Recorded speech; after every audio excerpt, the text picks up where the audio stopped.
अब आगे चौथे ज्योतिर्लिंग की यात्रा प्रारंभ हो रही है। अब देखिए कथा कितना अच्छा साधन है। हम वृंदावन आ गए तो वृंदावन यहाँ,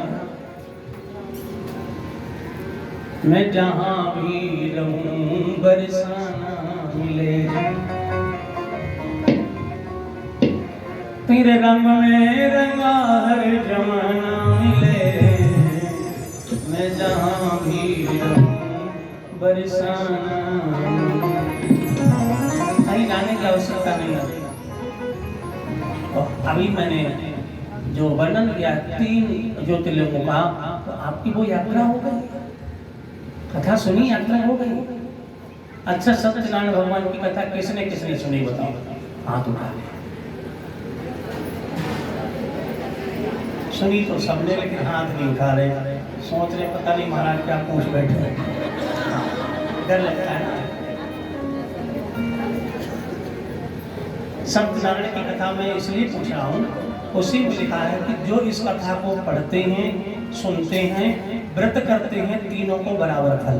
बताइए, पढ़ने वाले को, सुनने वाले को। अब हम लोग संघ का इंतजार करते हैं कब 5 बार बढ़ जाए तब हम प्रसाद लेने जाए।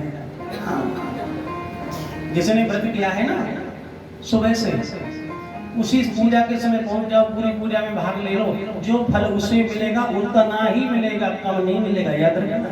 उसी मिलेगा पुस्तक में, हम अपनी तरफ से नहीं कहते हैं। 5वें अध्याय में लिखा हुआ है, जो इसको पढ़ते हैं अथवा सुनते हैं या जो व्रत करते हैं, तीनों को फल बराबर है। ऐसे ही जो ज्योतिर्लिंग की यात्रा को जाते हैं या ज्योतिर्लिंग भगवान की कथा को सुनते हैं, फल में कमी नहीं, फल बराबर है। आपकी 3 यात्राएं हो गई, सोमनाथ की, मल्लिकार्जुन की और महाकाल की। आइए चौथी यात्रा प्रारंभ हो रही है। बोले शंकर भगवान की। चौथा है ओमकारेश्वर। ओमकारेश्वर जो है ये मध्य प्रदेश में नर्मदा नदी के किनारे है। ओमकारेश्वर ऐसा हुआ, एक पर्वत था जिसका नाम था विंध्याचल पर्वत। तो पर्वत भी मैंने बताया ना, पत्थरों के भी प्राण होते हैं, पत्थर बढ़ते हैं पानी में पड़ते हैं। ये विंध्याचल पर्वत जो है, जैसे हिमालय पर्वत है, तो हिमालय पर्वत बातचीत करता भोलेनाथ से। हिमालय की बेटी तो है पार्वती, पर्वत की बेटी पार्वती। तो हिमालय पर्वत एक दिन नारद जी मिले, नारद जी से पूछा बताओ मुझ में कोई कमी हो तो। नारद जी बोले भाई कमी अगर हम आपकी बताएं, बाकी तो सब ठीक ठाक है, पहली कमी है कि आपके पर्वत के ऊपर कोई देवता नहीं है। यहाँ सब ऋषि मुनि हो, मनुष्य लोग आते हैं, भेड़ बकरी चराते हैं। और एक सुमेरु पर्वत है, आहा, देवता ऋषि यक्ष किन्नर गंधर्व निवास करते हैं। सुमेरु पर्वत सबसे महान है वो। तो विंध्याचल पर्वत ने कहा कि हम महान बनने के लिए क्या करें? बोले महान बनना है तो भोलेनाथ की भक्ति करो, अभी तुम उससे छोटे भी हो। तो भक्ति करने के लिए क्या करना पड़ेगा? बड़े पहले गुरु की शरण जाना पड़ेगा। गुरु किसको बोलेगा? ऋषि को गुरु बना। अगस्त ऋषि को गुरु बनाया। विंध्याचल एक पार्थिव शिवलिंग पूजन करने लगा और पूजा करते करते भक्ति भाव में डूबा, शिव जी प्रकट हो गए। अब पूजा करते समय उसने ओम शब्द बनाया। ओम ब्रह्मा विष्णु सदाशिव जानत अविवेका प्रणव अक्षर की अंत मध्य ये तीनों एका।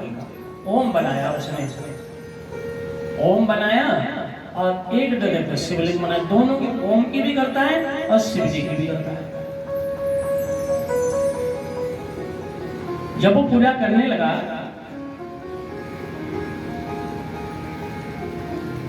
भगवान शिव प्रकट हो गए। बोलो भक्ति क्या चाहते हो? बोले सुमेरु पर्वत से ऊंचा बनना चाहते हैं। भगवान ने कहा मेरा आशीर्वाद है, मेरी शरण जो आता है जो मांगता मिलता है। खूब बढ़ो खूब बढ़ो। शिव जी चले गए। अब वो पर्वत इतना बड़ा, विंध्याचल आपने देखा उत्तर प्रदेश में प्रयागराज के बाद विंध्याचल शुरू हो जाता है। वहीं विंध्यवासिनी मैया का मंदिर भी है और फिर भी चला जाता सीधे मध्य प्रदेश के अंदर उधर बहुत दूर तक। इसने पूरे उस एरिया के सूर्य को ढक लिया, सूर्य इधर आ ही नहीं पा रहे, अंधेरा हो गया, इधर बड़ा हो गया वो,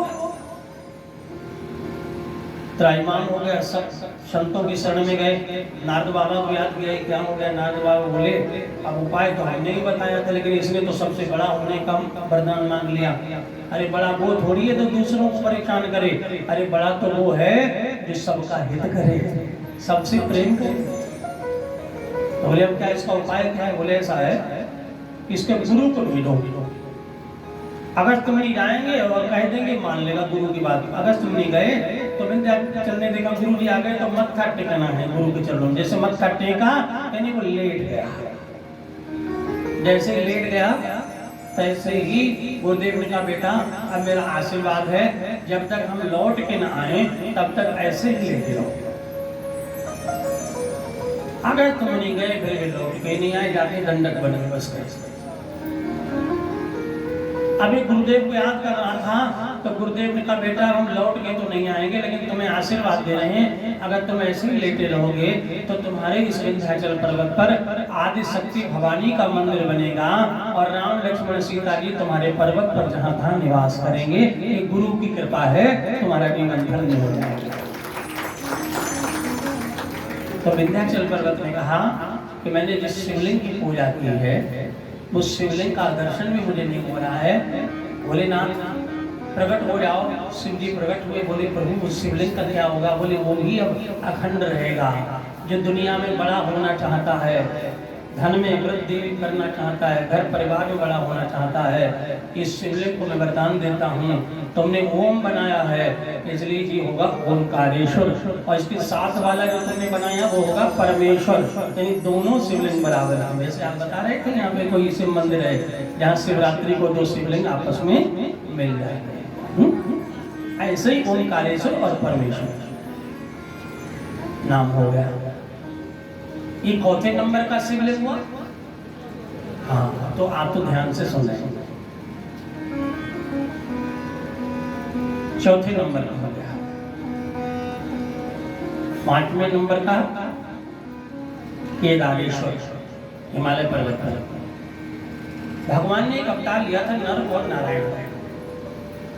लेकिन जब मृत्यलोक में आए तो मृत्यलोक में चाहे भगवान हो चाहे इंसान, कान खोल के सुनिए, बिना भगवान की पूजा किए हुए घर में खुशियां आना असंभव है। और जिन्होंने पूजा नहीं की, नहीं मानते थे, उनके हाल आज देख लो। पहले क्या थे आज क्या है देख लो। पिछले पुण्य के बल से तो सब मिल गया था, फिर किया ही नहीं तो बिल्कुल बर्बादी के कगार पे। बहुत बड़े बड़े लोग हैं। और जो भगवान को मानते हैं उनका भी देख लो क्या हाल है, दुनिया मानती है। तो नर और नारायण ने एक शिवलिंग बनाकर पूजा किया। सब कुछ चढ़ा रहे थे, बोले बाबा को एक ऐसा फल चढ़ाएं जिस फल में फल ही फल हो, अनगिनत फल हो। ऐसा कौन सा फल है जिसमें अनगिनत फल है? अनार का अनगिनत है, गिनती नहीं कर सकता। अच्छा बताओ अनार में कितने दाने होते हैं? बताओ कोई बताओ।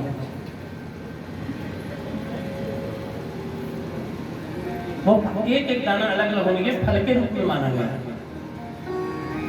तो इन्होंने इस फल का नाम संस्कृत में केदार है। अनार को केदार कहते हैं। पूजा किया, भगवान भोलेनाथ प्रसन्न हो गए। तुमने जो फल चढ़ाया है इस फल में अनेक दाने होने के कारण हर दाना फल रूप है। एक फल चढ़ाने से 1000 फल, 500 अगर दाने हैं तो 500 फल का फल मिलता है।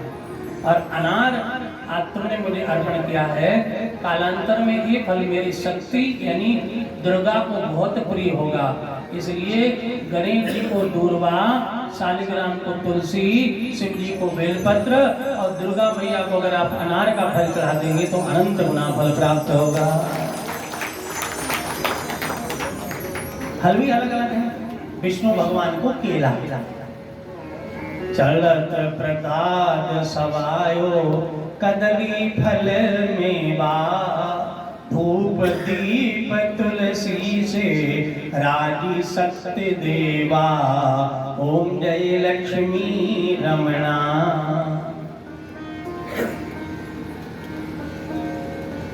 तो नर नारायण ने कहा कि भगवान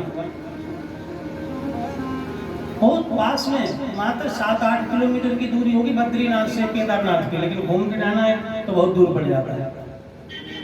बाद में प्रकृति के नियम से वो पर्वत अलग अलग हो गए, पहले दोनों एक ही थे, इसलिए जहाँ बद्रीनाथ है यहाँ पर नर नारायण ने तपस्या की, और जहाँ केदारनाथ यहाँ पूजा की, सीधे आना जाना था।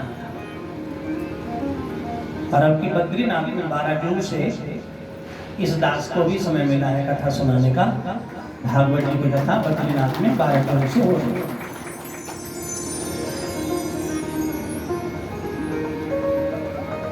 नर और नारायण ने कहा भोलेनाथ आप प्रसन्न हो गए, कालांतर में भक्तों की कामना पूरी करने के लिए आप अपने इस स्वरूप का इसी शिवलिंग में अर्पण कीजिए शक्ति को, और नाम भी खुद रखिए, मुझे नहीं पता। तो बोले तुमने जो फल चढ़ाया उसका नाम भी केदार है, और मैं ईश्वर हूँ इसलिए इसका नाम होगा केदारेश्वर। केदारनाथ तो हम कहते हैं, पुराण में केदारेश्वर लिखा हुआ है। हम महाकाल हम कहते हैं, लेकिन पुराण में महाकालेश्वर लिखा हुआ है। बोलो महाकालेश्वर भगवान की। तो ये हो गया भगवान का 5वां ज्योतिर्लिंग।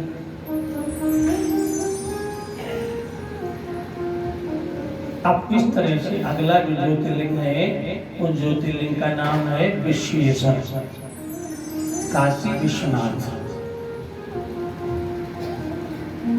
ये विश्वेश्वर भगवान जो है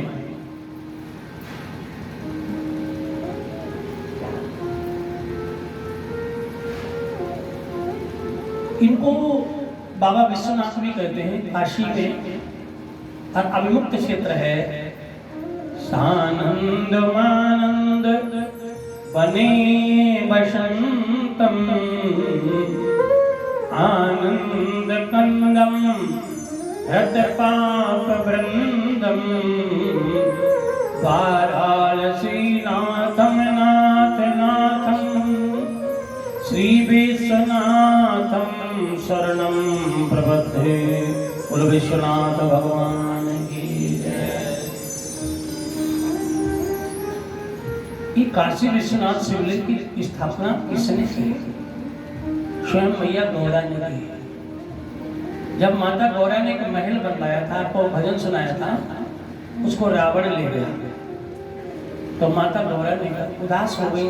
अब पति ने दे दिया तो दे दिया, मन नहीं लगा। भगवान समझ गए कि इनका मन नहीं लग रहा है। पार्वती से कहा तुम्हें अच्छी जगह रहना है तो बैकुंठ से भी सुंदर हमारा एक घर है, वो हमने आज तक तुम्हें दिखाया नहीं है। क्या नाम है उसका? बोले आनंद वन काशी। चलो चलो। माता पार्वती प्रसन्न हो गई, मुझे अब अच्छे घर में रहने को मिलेगा। माता आई, उन्होंने विचार किया लेकिन रहने से पहले पूजा तो करूंगी।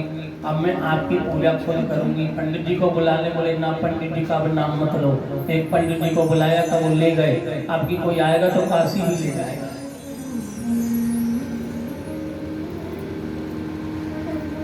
रावण ले गया लंका। मैया पार्वती ने, क्योंकि इन्हें आदत थी बचपन में जब उन्होंने शिव आराधना की तो खुद शिवलिंग बना करके पूजा किया था। बढ़िया सुंदर शिवलिंग बनाया और माँ ने खुद उसकी पूजा की, और सामने भोलेनाथ बैठे बड़े प्रसन्न हो गए। पार्वती तुम्हारी भक्ति भावना देख करके बड़ा प्रसन्न हूँ।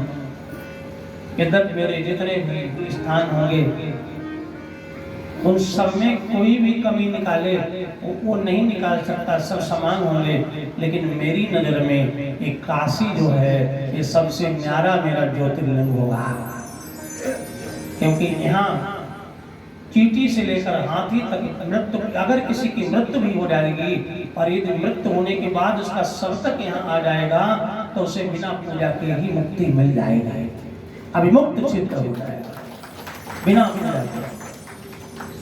एक मणिकर्णिका घाट है काशी में, जहां व्यक्ति मरता बाद में चिता पहले तैयार कर ली जाती है। एक चिता हर समय वहां तैयार रहती है। इस तरह से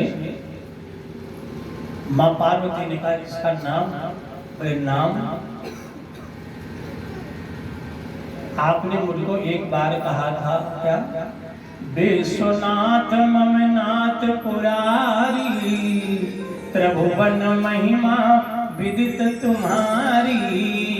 एक बार आपने मेरा नाम रखा था विश्वनाथ ममनाथ, मेरे नाथ कौन हो, विश्वनाथ।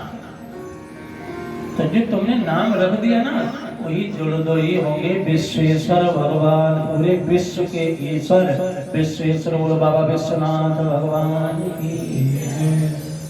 लेकिन इस शिवलिंग का प्रकट राजा चंद्र के सेन के जमाने में हुआ। चंद्रसेन गंगा जी के किनारे जल लेकर के पूजन कर रहा था और वहीं एक गरीब वाला गैया चला रहा था।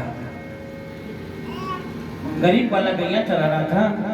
राजा चंद्रसेन को शिव पूजा से एक सुंदर मणि मिली। उस मणि के प्रभाव से वो राजा सब राजाओं में धनवान बन गया। और मणि से जब वो प्रार्थना करता तो उसको जीत दिलाने के लिए शंकर जी के गण उसके सेनापति बनकर के सबको हराने लगे। वो राजा प्रत्येक प्रदोष पूजन में, यानी उसका कोई महीना छूटता नहीं था, काशी में जाकर के पूजा किया करता था। एक ग्वाला गैया चलाने वाला था, उसने पूछा हे राजन आप भी क्या कर रहे हो। तब राजा ने कहा ये बालक मैं बाबा विश्वनाथ का पूजन कर रहा हूं।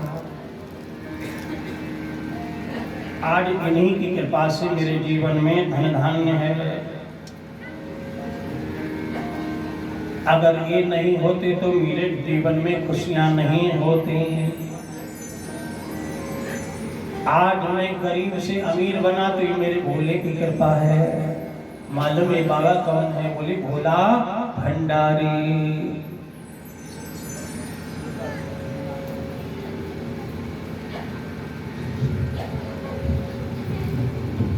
अगर ये नहीं होता तो आज मेरी झोली भरी नहीं होती। आज मैं जो माला माल हूं ना, इन्हीं की कृपा से हूं। लुटा दिया भंडार डमरू वाले ने, लुटा दिया भंडार डमरू वाले ने, कर दिया माला माल काशी वाले ने।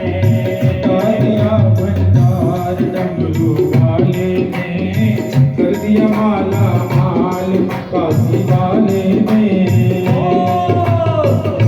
दिया भंडार डमरू वाले ने, कर दिया माला माल डमरू वाले ने। दिया भंडार डमरू वाले ने, कर दिया माला माल काशी वाले ने।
भंडार डमरू वाले ने।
पूछी तो उसकी नाव ना टिकी।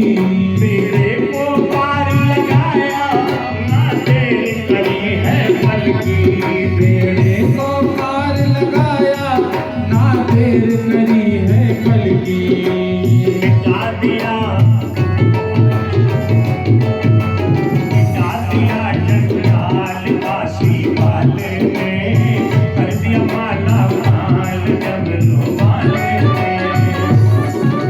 मिटा दिया भंडार काशी वाले ने कर दिया माला माल डमरू वाले ने।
चरणों की किया जो सेवा, वो पाया मिश्री मेवा।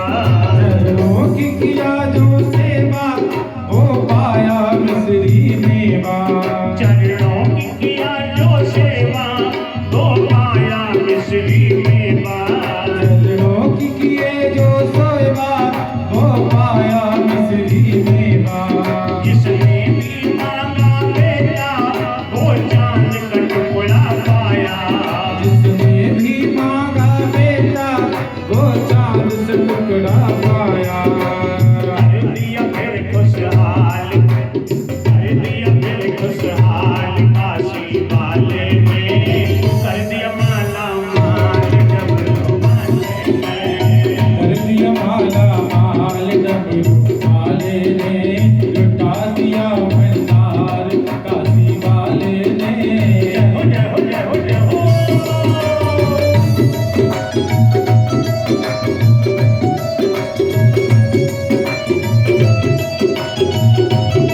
जय हो। भोलेनाथ सरकार जय।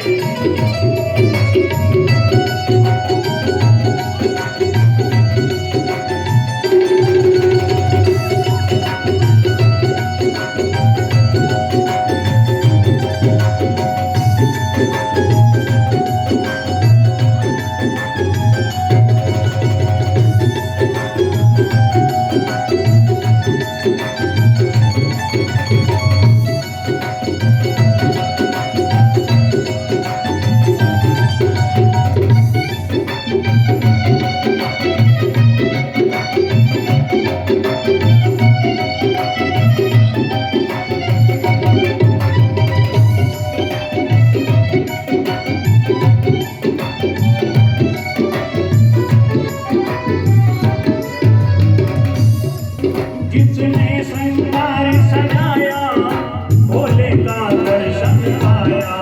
जिसने श्रृंगार सजाया भोले का दर्शन पाया।